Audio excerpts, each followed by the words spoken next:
nomine Patris et Filii Spiritus Sancti. Amen. Ave Maria, gratia plena, Dominus tecum, benedicta tu in mulieribus, et benedictus fructus ventris tui, Iesus. Sancta Maria, Mater Dei, ora pro nobis peccatoribus, nunc et in hora mortis nostrae. Amen. In nomine Patris et Filii Spiritus Sancti. Amen. Amen. Brethren in Christ, Laudetur Jesus Christus. In In secula. secula. This is Timothy Flanders with the meaning of Catholic. Jesus is King. Welcome to the Monday Morning Man Show. Our Lady of Victory with co-host Fowler, Paleocrat, and the traditional Thomist, Nicholas Cavazos. Cavazos, how you doing, brother?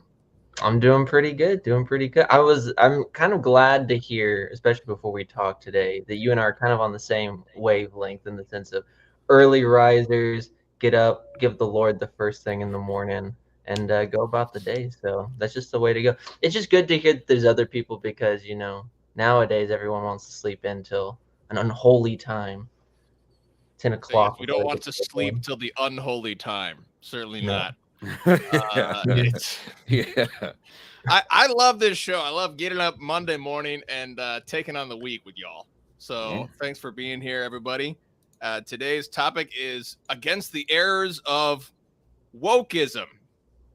What is Wokism? I don't understand where this term came from. Seems like it's a recent term, woke. So we'll discuss that. Paleocrat, are you done with the book? I am. You should know. You should know this, man. It is an awesome document. The only thing that we're really working on at all are pictures. There's I think one chapter that's the original is not very good. I had a guy go through it to edit already. So it's just minor things, like not the kind of stuff that you might go over, but just another set of eyeballs on that. And so it's awesome. And I just wrapped up something overnight here, a couple different things. And so, yes, dude, it's going to be amazing. And I can't wait till we get started. I'm actually really pumped to see what you think, man. Like as we get started, because I've never published a book. So this is all brand new. And we have to figure out some logistics on some of that stuff I've never done before, like the color photos. Well, so if we can. If not, then the first edition's got the black and white, which would be a bummer. Not gonna lie, be a bummer. But no matter what, it'd be a bigger bummer if it just isn't published. So, and I've been telling everybody, I'm like, you got to be ready, man. I'm like, get your Christmas money out right now. Set the Christmas money aside right now for the Paleocrat Diaries tome manifesto. And also set aside the money for our release. It'll come right before that is the Roman Catechism Explained for the Modern World. I just need the endorsements, and then I'll be able to put this out, and then I can move on to Paleocrat's book, and we can put that out. Also, so this Thursday, we'll have E. Michael Jones will be on Meaning of Catholic talking about his latest book, his latest tome, The Dangers of Beauty, the conflict between mimesis and concupiscence in the fine arts. This is the logos of art history. It is this book has been very challenging for me. I'm really excited about this broadcast. But guild members, if you want to send me your questions for E. Michael Jones, we'll ask him. This will be only released on censusfidelium.tv because Dr. Jones is too hot for YouTube. YouTube can't handle Dr. Jones. Yeah. I was going to say, we're going to title this Strike Number 2. That's what we're going to title this. So this broadcast will not come near YouTube. Also, we're coming up to the Feast of Martinmas, which is where we'll take on at Fellowship St. Anthony. We'll take on the St. Martin's Lent, which is the fasting and penance up to through Advent up to Christmas. So if you want to join the Fellowship of St. Anthony, it's a lay sodality offering up penance for the clergy and seminarians. So if you want to take on some penance, also shout out to the Wolfpack chat. Wolfpack chat is doing the Wolfpack prayer chain is doing the consecration of Mary as well. Yeah. Definitely need to jump into that. It is the 22nd week after Pentecost. And I couldn't find my Liturgy of the Home in time. Loading, unfortunately. That's what keeps me on track, Tim. is Monday. You go through and lay it all out. It's what keeps me on track. I'm totally done for. My week is toast. Let me pull out my tan calendar. Here it is. Okay. 22nd week after Pentecost. We have the 4 crowned martyrs tomorrow: Severus, Severian, Carpophorus, and Victorinus. Now you're on track, Paleocrat. Yeah. The dedication of St. John Lateran Basilica on Wednesday. St. Andrew Avellino on Thursday. I don't know him. And then Martinmas is on Friday. Also Veterans Day, also Remembrance Day, also Armistice Day. So, and St. Martin the First on Saturday. So Martinmas is coming. Consider taking on more penance in preparation for Christmas. Is that all the banter we need to go over? Is there more banter that you all have to banter? We normally double it in time, so I feel like in order to please we're letting everybody the down. crowd, we got to find more stuff to say. I threatened to come back and do shows this week. I'll say that. I threatened. It's a threat, man. Somebody was like, he threatened that last week. I'm like, well, I actually think it was 2 weeks ago, but I'd hate to correct you on that. Literally, I would really hate that. But I think that this week, that's what's going to happen, because I have to wrap up nihilism. I mean, we've settled the score, man. Nihilism's toast. We've been settling it like crazy on the show, and we've got to wrap it all up, so it's just done and over with. And everyone's like, okay, that's it, it's through. But no, in all reality, we got that. I've still got, I think, 1 chapter left, I think, of the Mystics and Messiahs, and then that book is done. So there's a number of books, and I think I got one. It's always down to like the last thing, the last thing and a bunch of stuff. I had one more episode in the Colin Causey article on Catholic precept. So I've got to finish that thing, and once that's done, there's like 3 different series, man, that will be complete, which will add to the catalog. And I think, man, we've gone through a whole bunch of books, lots and lots of pages. So hopefully this week, man, that's going to be ready to rock.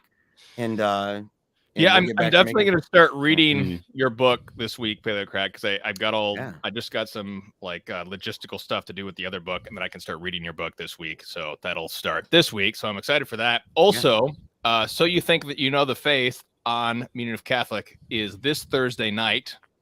I think the normal time is 8 p.m., 7 Central. And also Richard has the Haley and Angelus show, The Ascent. That happens on Tuesday nights. I think that'll be next Tuesday, though. So not this Tuesday, but next Tuesday, episode 2. Talking about the liturgy. Is that the next? Yeah, they're gonna be duking it out, man. Duking it out over Nova Zordo and TLM. It's gonna be a good conversation between the two of them. Sweet. I'm psyched about it. Yeah, I didn't know it was over on Instagram, man. We didn't say it last week, did we?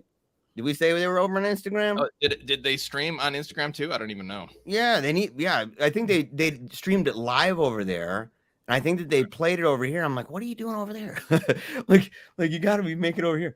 There's way more viewers. I think people would be pumped. You got what on the replay? Well, not even a live. It was like 700 something views in a day. I said, man, dang, girls, they're giving all of us a run for our money. I'm like, this is not good. Actually, it's awesome. But yeah, I think that's what. I'm pretty confident that's what the topic's going to be. I am not Instagram literate. And we're all really surprised, Tim. You look like you'd be just an IG guy big time. I yeah. Just look at him. That's what you thought, IG? I'm like, trying to figure out how to. Okay, interesting. Speaking of looks, yeah, you look like you came from one of those Western PSYOP intel meetings. Yeah. Yeah. I just the world back knows from my all-night CIA our CIA meeting. Yeah. Yeah. I should have changed.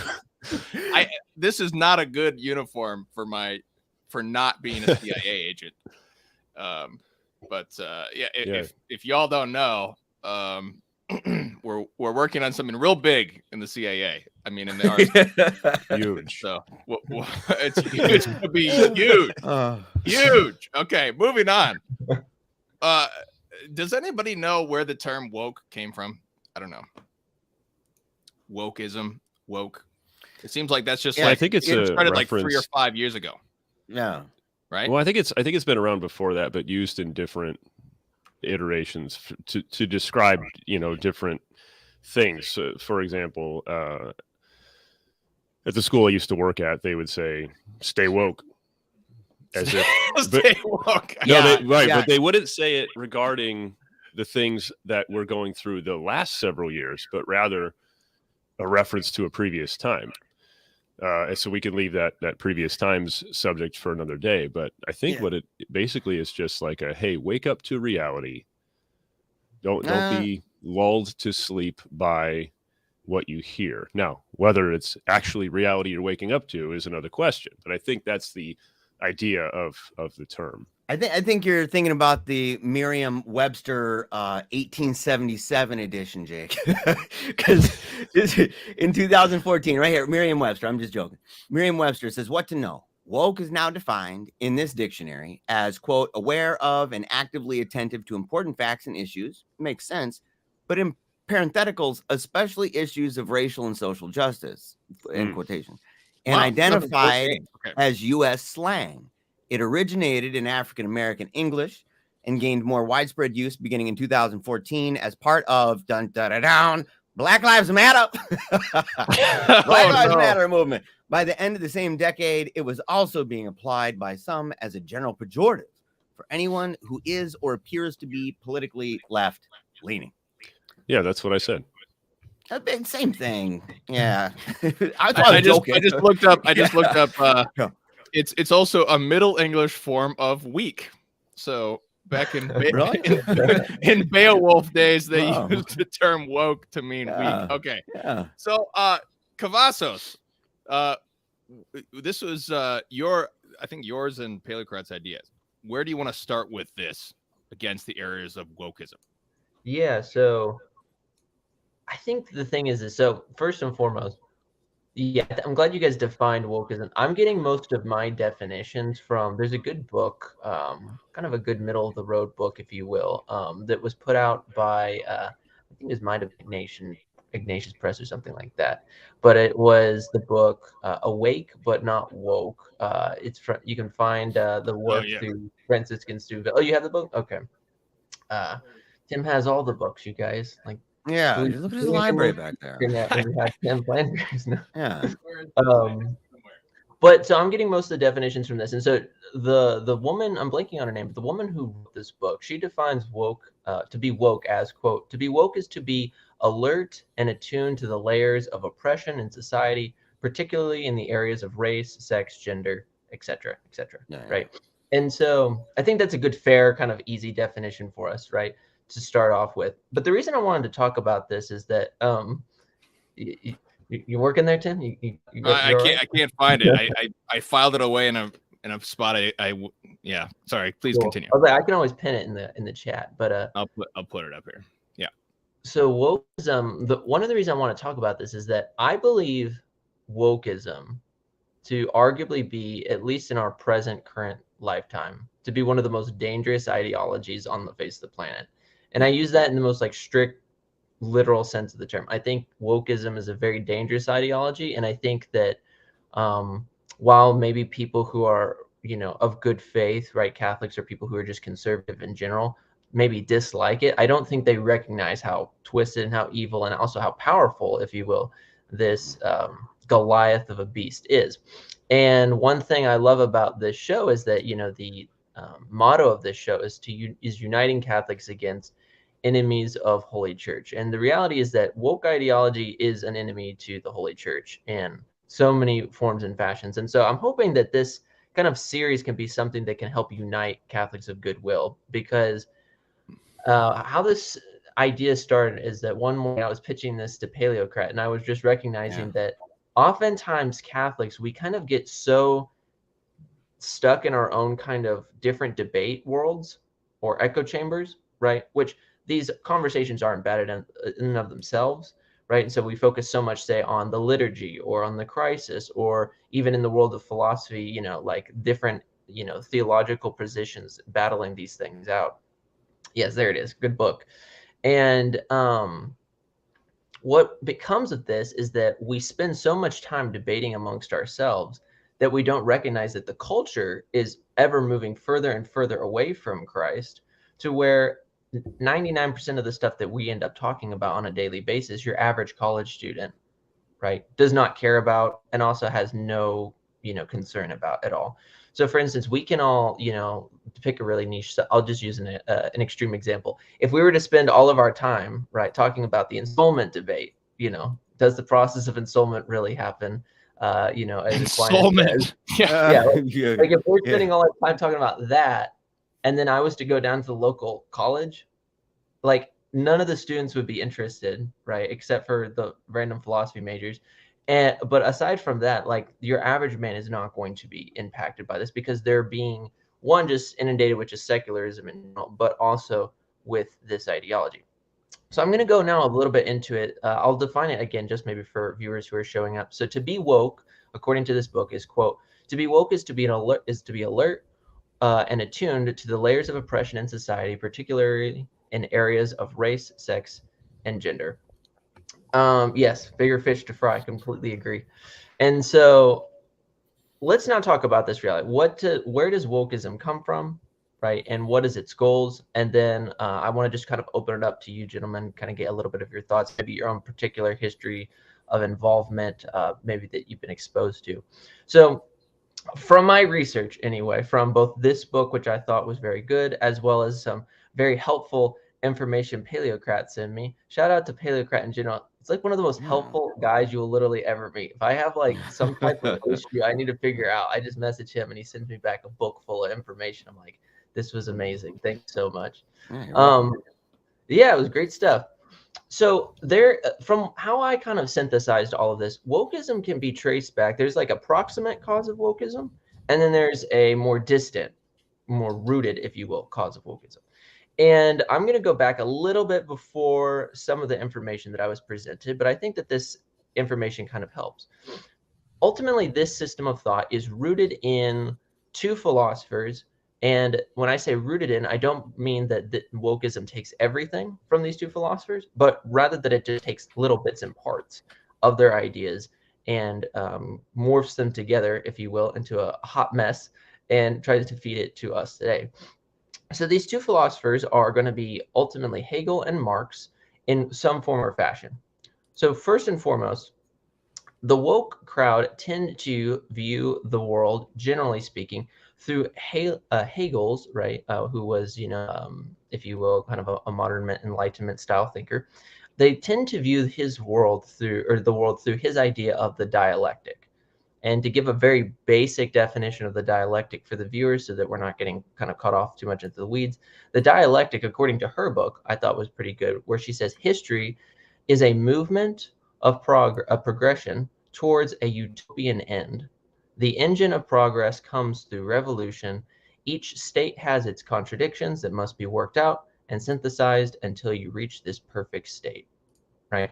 So in this world of Hegelian thought, the world is in this ever changing sense of progression, which I think to the viewer might seem true on the surface of it, right? We see technology always advancing. We see culture in a certain sense continuing to advance. However, where Hegel and, let's just say, Catholic moral theology are really going to differ is that Catholic moral theology is going to recognize that, on the one hand, while God is the same yesterday, today, and forever, in a certain sense, we are, to a much limited extent, also very similar in the sense that we as humans, in our essence, right, being body and soul, are not different than our ancestors, right? We might have more technology, but fundamentally, we're not really any different than the people who came before us. We might have more opportunities available to us. Society might have progressed in the sense of we have better access to healthcare or medicines or technology, but at the end of the day, it's going to be the same. So in Hegel's mind, the world is, right, in this movement of progression, right, and it's trying to attain this utopian, this kind of picture perfect end.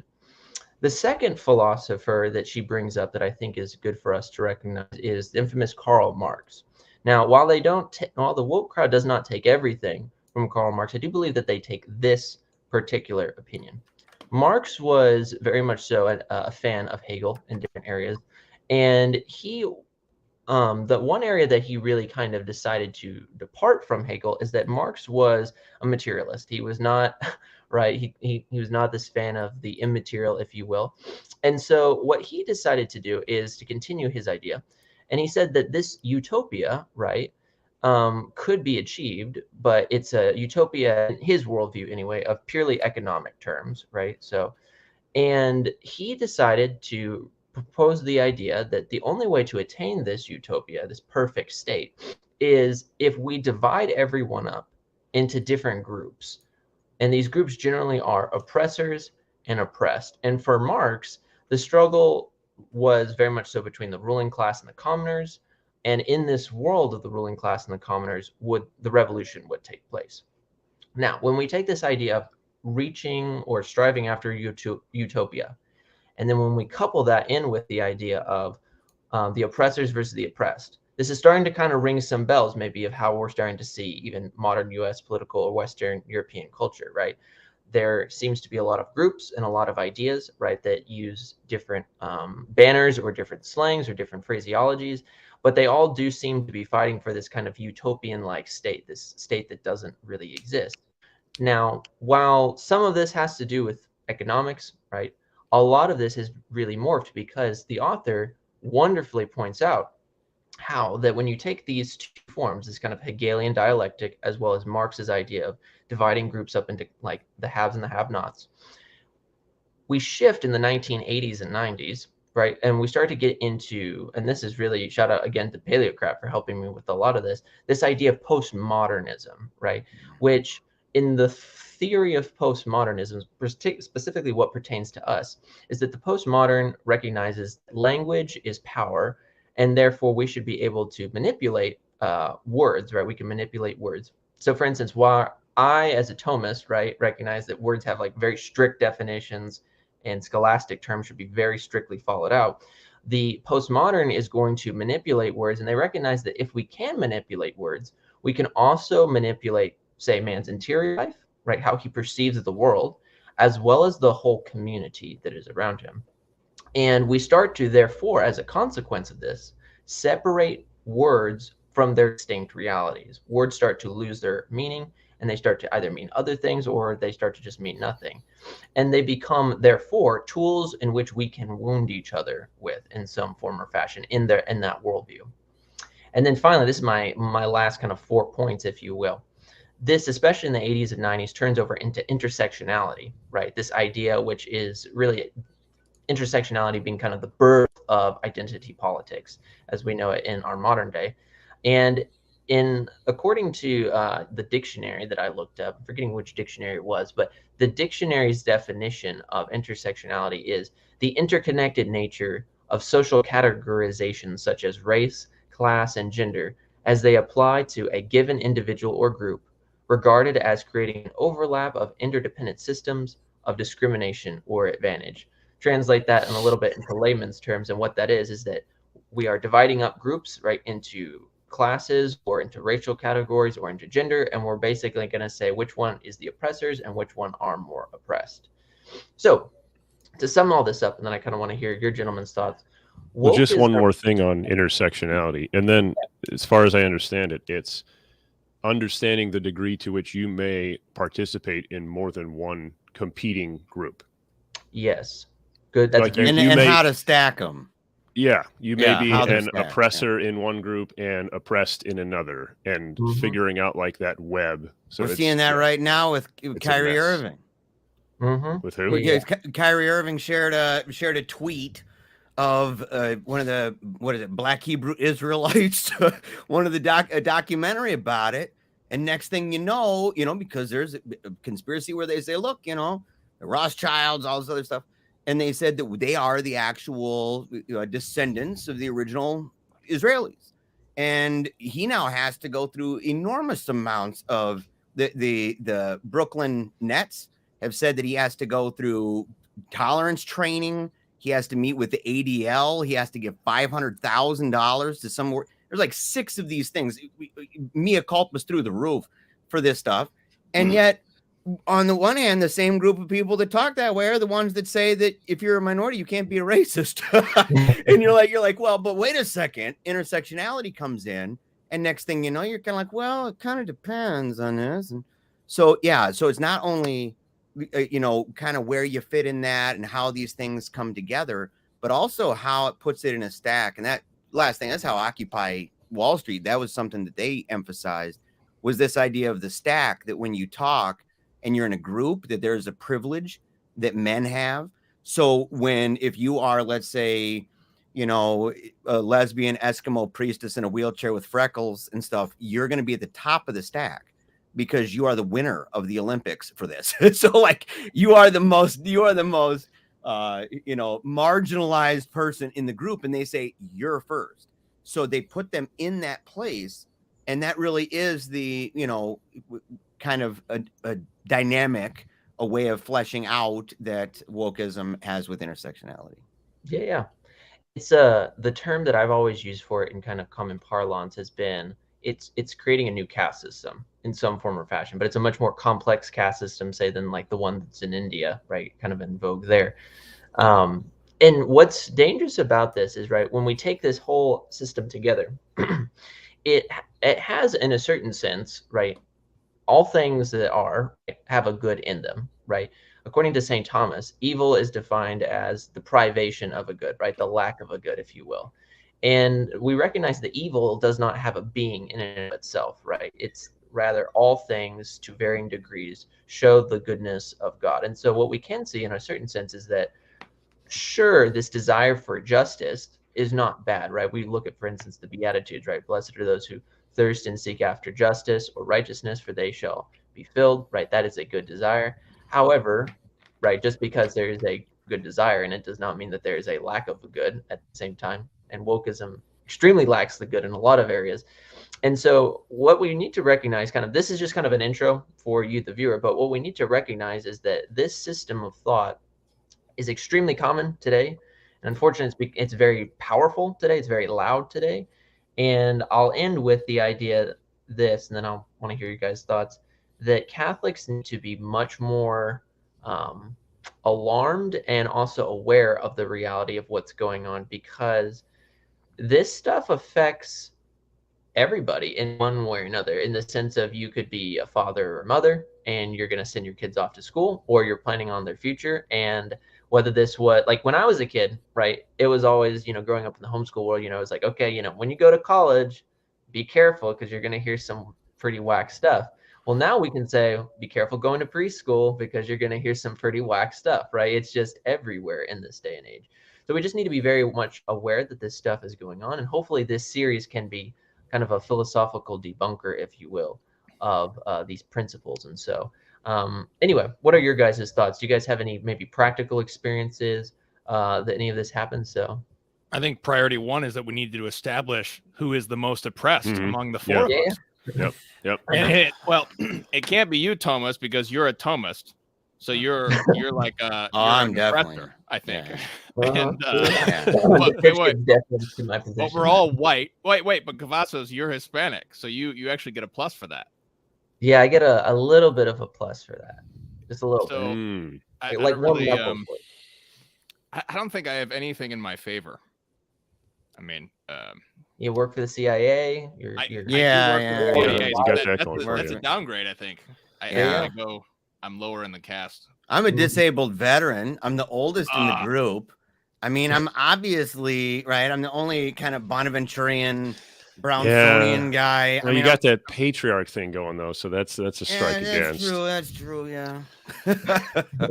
Yeah. So what do you all think? The It's all around us. It's all around us. It was excellent, by the way. Yeah. I would say I would add to this because I like that he brought it back to the starting point, the ultimate starting point of this, right? You have an ultimate and approximate. And I think that when talking about the proximate starting point, to say neo-Marxist, right? And that's where we get the idea of like it being cultural Marxism. And I like this here. The essence of neo-Marxist philosophy then is that advanced capitalist societies, as they become increasingly consumerist, by means of tools such as advertising, propaganda, mixed economies, and popular culture, hide the true nature of the oppression of the working and increasingly middle class from itself. It does this so that the working and middle class remain ignorant of their own subordination and generally happy and content with lives that they might otherwise be miserable about if only they understood them correctly, as the neo-Marxists understand it, that is. And so, and I encourage people, New Discourses is a great one. It's a website you can go to with enormous amounts of literature on this subject from people now across the spectrum. I saw recently the main people that started it are skeptics. They were kind of popular as the hoax trio, Peter Boghossian, James Lindsay, and I forget the lady's name. I feel bad about that, but she they made these fake scientific studies, right, and pitched it like about, let's say, for example, dogs, rape culture in dog parks with dogs and stuff, and had the amount of dogs going around raping left and right.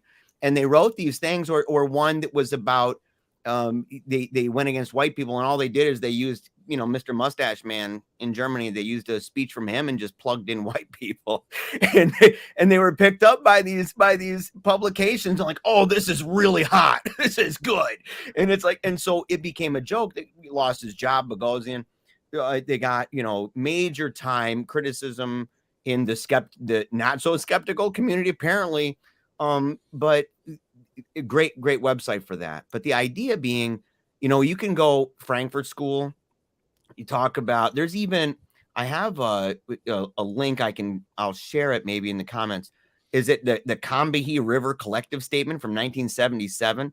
We're talking early intersectionality. It's a African-American radicalist organization in the 70s and stuff like that. And so you end up having them. You have, of course, the Frankfurt people, and they list off a couple different philosophers that were associated with that helped to bring it down to language and say, how do we accomplish the same goals as Marxism in a world where the economic dynamics of Marxism have pretty much been blown to smithereens? Like, for example, I'll just put it here.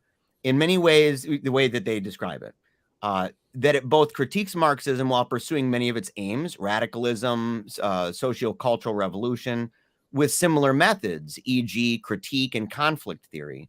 It's a Marxian theory, right, that's not specifically Marxist, and which partially obscures its underlying Marxian organization when convenient by highlighting its criticisms of it. Because what it does is they say, well, we reject the historicism in Marx's dialectical materialism. So they'll have criticisms of that, and you're like, okay, well, I guess you're not Marxist. And all the while, it's the same thing. It's and for each and every one of these different ways that it fleshes itself out, and you've got it with all sorts of things. For example, critical gender theory, post-colonial theory, disability studies, intersectionality. You've got critical race theory, of course, critical gender theory, queer theory, fat studies. All of these different programs, it's all the same thing. It's Marxism. It's just repackaged. And so they say, well, yeah, so we don't push so hard on this way of accomplishing the utopia, but instead we are going to use termite tactics. And to understand the value of using language, to say, if you can treat language like silly putty in your hands, Mr. Potato Head talk, right? Where you just can make up words on the fly and just kind of switch and be sly with that, then people will feel badly for not agreeing with you, like diversity or tolerance or democracy, equity, equality. You could go down the line and say, who wants to, not be a more tolerant person in the United States? It seems generally pretty good as long as I'm not getting, capped in the knees or something, or pickpocketed, And so the thing is, they use that to their advantage, and it's so sly to do, but it's all to accomplish the same objective. And it doesn't matter which department you're in. And that's why it's all around. That's why you can have it in kindergarten. You can have it in daycares. You say, well, how is that possible? Because we're all focused on university. And you say, man, this goes deep. That's why the debate over critical race theory goes all the way to kindergarten. Those are kindergarten teachers talking about queer theory, all that stuff. And it's because it's malleable. It's malleable and it's malicious. Mm-hmm. Before you other gentlemen jump in, you're absolutely right, because even whenever, I mean, I'm entering into master's studies. So my, I guess high school days aren't terribly ancient days for my life. But even in my high school, right? And I went to it was like a conservative homeschool co-op / private school, right? Even in that world, we had, looking back now, elements of CRT being planted into stuff as basic as math. And definitely in the world of the liberal arts. We got it in English and in history all the time. I remember one time literally having a teacher who was actually it's still one of my favorite teachers to this day. And she's repented from the error of her ways now. But she remember one time giving a lecture where essentially in this textbook, it asserted that all of the problems in Western society can be traced back to white men. Right, all of the problems. And I was just like, well, all the problems can be traced back to man in the sense of sin, sure, but that's not what you're meaning. This stuff is very pervasive, and I think it's only been until recently that parents are starting to recognize, like, hey, this stuff is actually being fed to children at a much earlier age. And when you go and you talk to college students who are getting degrees in education, who are good people, conservative, etc., you'll find that they'll say, you shouldn't even be that worried about going to the philosophy department here at college. Like, we heard a bunch of this stuff in middle school. We heard a bunch of this stuff in high school, etc. And so be aware of that, you guys. It's something to be aware of. Fowler, what are your thoughts? Well, it strikes me as a movement, if you could call it that, that is at one and the same time apparently incredibly complex. But then when you start digging into it, you realize that it's a house of cards. And I think that dynamic is due to the fact that, correct me if I'm wrong, Cavazos, Hegel posited, and I'm paraphrasing obviously, that no single worldview could be applicable outside of the historical circumstances in which it arose. Mm-hmm. So, and I think Marx kind of picked up and ran with that also. What's funny about that is that means that Hegelianism and Marxism wouldn't be applicable outside of 19th century London and Berlin and the continent and things like that. So if we're going to say, well, these are everlasting forms that now transcend human society and we almost conform to them, but oh, by the way, there's no such thing as an everlasting form. It's all relative. It's subjective. You're sort of cutting your legs out from under you, but you dress it up in academic language and you shame people. You've got the peer pressure aspect. You've got ad campaigns of various sorts. And pretty soon, like, you don't want to think too hard about it. I think that's one thing that makes the guys over, and gal, it's hell and something, at New Discourses fairly unique for what they're doing, is because they are thinking deeply about it and they're attempting to expose the roots, which are not only rotten but incoherent. So I'm with you that this is absolutely dangerous, but I'm cautiously optimistic that it won't be long before the whole thing crumbles. Mm-hmm. Yeah, we definitely can pray. I hope so. I find it to be a very cunning trick of the devil, because it reminds me of the tortures that are described by Shusaku Endo in the book Silence, where the Japanese are torturing the priest, and the way they do it is they use Christian compassion. So they torture somebody else, and they say, if you apostatize, then we'll stop torturing this other guy. And it's sort of like that in the sense that it uses Christian compassion. So like the pre-Christian world was the stronger just oppresses the weak, and that's justice. Like, the stronger Indian tribe moves in, and the Iroquois Empire comes in and destroys the Huron tribe, and that's it. That's what justice is the stronger over the weaker. But the Christian comes in and says, no, we don't deal with that way. That's unjust.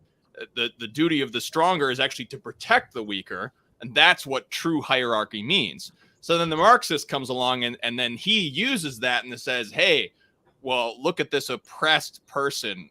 that's so bad. It reminds me of this quote from Russell Kirk, actually, which I think is fantastic. He says this. This is in The American Cause, page 119. He says, "In every age, there is much human discontent. And in nearly every age, there arises some revolutionary movement which takes advantage of that discontent." So, yes, there are people who are oppressed. There are the poor, the weak, the suffering, all sorts of people who are marginalized in some bad way unjustly. And the Marxist comes along and says, he takes the Christian compassion, he provokes that and says, then in order to provide justice, we need to demonize your oppressor, destroy him with violence or whatever, or create a new caste system where instead of your oppressor is cast over you, now you're cast over your oppressor. There's I'm going to create an inequality to correct an inequality. And so it's just a return to the strong over the weak. It's the return to this. The opinion of the powerful is what truth is, because it's just saying that this oppressed poor person is now more powerful by the fact that he's oppressed, and his opinion matters more than the opinion of the oppressor. It's actually it's like using Christian compassion to restore a pagan worldview of the strong over the weak. There's a book I'd encourage people. You can actually read it for free over at GaryNorth.com/free books. It's called Marx's Religion of Revolution, Regeneration Through Chaos. And I think he may have gotten an award for this. But anyway, the description here says the nature of Marxism as a religion has long been recognized by its critics. But what has not been generally recognized is Marxism's unique fusion of both ancient and modern heresies. It revives the most ancient of religious themes, social regeneration through systematic chaos. Yet it defends this view in the name of modern science. It appeals to the basest motives of mankind, which is autonomy from God, institutionalized envy, and bloody revolution. Yet it defends itself as being simultaneously the most moral and most scientific system. I think that one thing that dates that book is that it defends itself as scientific. Nowadays, they don't even care about that. That's where you get into the weeds with the people. Should go check it out. They should go watch for themselves. There's a video on African science. If you want to know about African science, you can learn about it in this debate where shamans put their fingers in some puddles in Africa and they're able to zoink, zap, kabam, people with lightning all the way across the nation, the continent. And they're able to do that magically. And people in the classroom at this university start laughing because the lady says, that science is a white modality. And you'll hear this now, right? And it's caused issues, in fact, for people who have identified in the past as advocates for scientism, right? So the scientific crowd is now all rankled. The philosophical crowd is rankled because that you look at the canon and you go, well, look at the canon of Western philosophy. It looks like a lot of white people up in here. And so it gets real bad. But they don't, at this point, the idea that it has to be scientific or that we can go and look at it, I think we're beyond that at this point, because that itself is a modality that is now within the crosshairs of the cultural Marxists. Mm-hmm. I think you're right, because one thing you said in that reminded me of I'm preparing this series for my show where we're going to be going over the long 8 manuals, right? Sorry, Tim, manualism, of 1950s, the Sacra Theologia Summa. I'm a huge manual fan. And one thing that's interesting is that in its introduction to theology inside of this manual, it categorizes the word religion. It gives like a ton of definitions over the word religion. It gives, Cicero's definition. It gives Augustine's definition, ends with Aquinas's definition. But one thing it does is it talks about true and false religions. But it gets into this idea that at the end of the day, there is no such thing as a purely true atheist in one sense, because man is a creature which the knowledge of God in a certain limited sense, but the desire for God and the desire for religion in the sense of rituals and rites, it's almost innate inside of man. It's almost innate in our nature, because when we look at all of the cultures of the world, we see a religion. And we also know through causality that it has to be a singular monotheistic religion. However, what's interesting in this idea is that for those people who don't, right, quote unquote, who don't follow like a quote mainline religion or whatever that means nowadays, they will still, with that innate kind of desire for religion, will reach out and will create some type of religion. That's why in one of the articles you sent me, I thought it was really good that it was basically talking about when you look at the way that these young people are being formed inside of colleges now with these professors, it's almost like seminaries in a certain sense. Mm-hmm. The young people are being trained up in this new priesthood, if you will, and they are, radical evangelists, right? They're just going off and they do. I mean, sometimes they're coined as almost puritanical, and they're in the sense of like, let us go now as new social justice warriors and go and purge society of the ills and the sins, quote unquote. But at the end of the day, what is the end? Well, they don't have a supernatural end that they're trying to get to. They have just that utopian end, that Hegelian Marxist end. And so I think in a certain sense, we can say that this is a religion in a certain sense, in the sense that it has all of the characteristics of one. But it is one thing that, as you mentioned, right, it's in a sense, it's like eating itself. If we can't use empiricism anymore, if science, I mean, this story, right? It's like that people, they literally say like 2 + 2, right, doesn't equal 5, or it doesn't equal 2, or it doesn't equal 4, equal 5, it could equal 2, it could equal whatever you want, because that could be your lived experience, because math is, colonial, it's, some form of white supremacy upon a society. And so, yeah, it's very interesting to try to engage with someone who holds this, but I think it is very religious. Fowler, so you used to, your old school was woke in some way. How did in some ways all about trying to interact with that among the young people? Anything like that? Yeah, I would try to. Well, so I should qualify my statement. Not in all ways, but in some ways, right? And I don't want to throw the school under the bus, so we'll just leave it at that.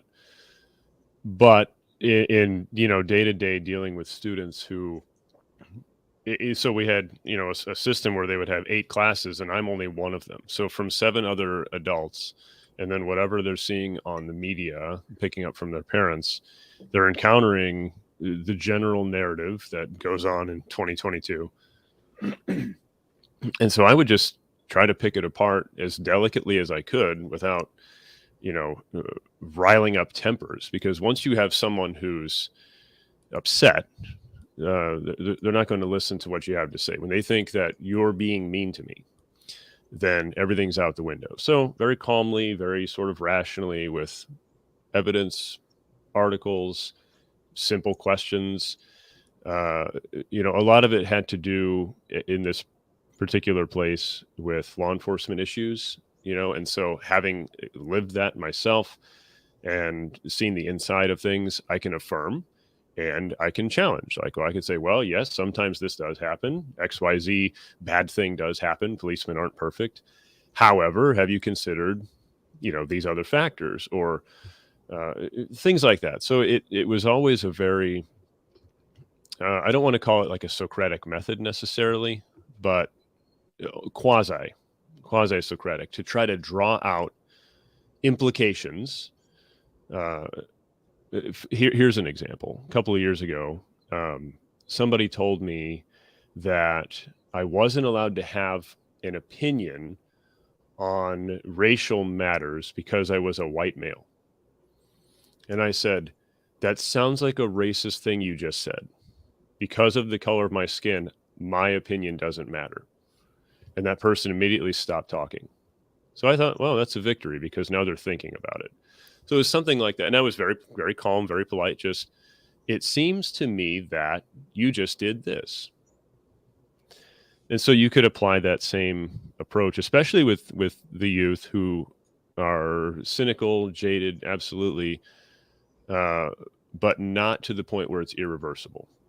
Okay, I don't mean absolutely as if to say there is no hope for them. I mean, yes, definitely they are cynical and jaded.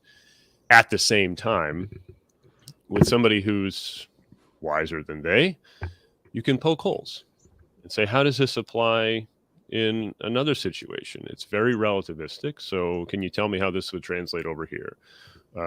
Things like that. They responded pretty well to evidence, like I said, scientific studies and articles that would seem to go against the main narrative that they had bought into. But you only get so far with things like that before they say, well, we can't really know anyways. You only get so far before they find the Smithsonian.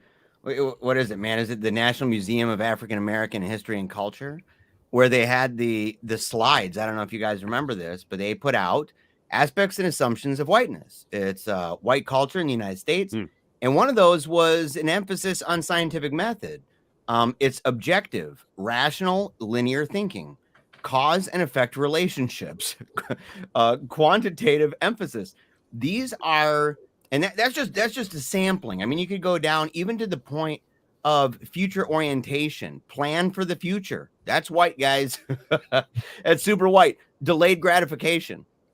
What? Delayed gratification. I'm dead serious. It's right on there. Smithsonian. Yeah. This is the Smithsonian. This is how bad it's gotten.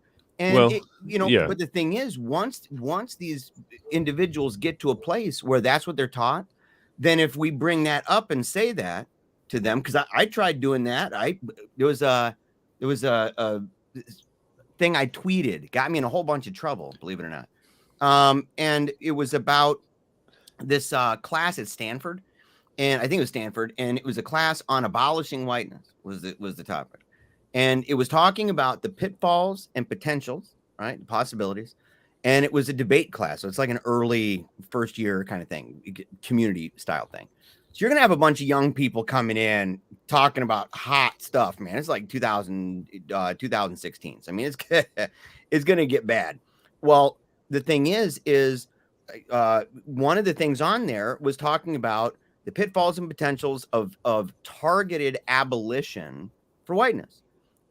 If you bring it up and you say, I tweeted something like saying, if that students have a right to defend their race and their culture from targeted abolition and false statements. I was approached by people in a scientific philosophical advocacy group that were telling me that that was inappropriate and that this was a racist thing to say. And I thought, the word in there is that it was not true. like if someone makes an accusation against you and you're a student, and their answer after all of that, they even admitted that yes, technically, yeah, if it is an incorrect statement, but we really think that now is the time to listen and absorb. That was the phrase. Listen and absorb. And I said, you are a cult. You're a cult. There's no other way about that. If you say reason, you don't even allow for reason. And so at that point, you get into a world with people once they reach a certain place of education where they get up there and they've done some learning. And what do they tell you? Well, I think, yeah, what you're saying is linear and it's objectively true. But I think that's a real problem. And so, you're just flexing your whiteness at me. And you're like, dude, it's a lose-lose. You're toast at that point. And so it's kind of a wicked beast to even try to have to fight. Yeah. It's like, what is this nonsense? To be fair, the students where I used to teach weren't that bought in. So they did respond well when I was like, well, here's what the science says. Here's what the evidence seems to suggest. That goes against what you've been told. Now it's time to go do some rethinking.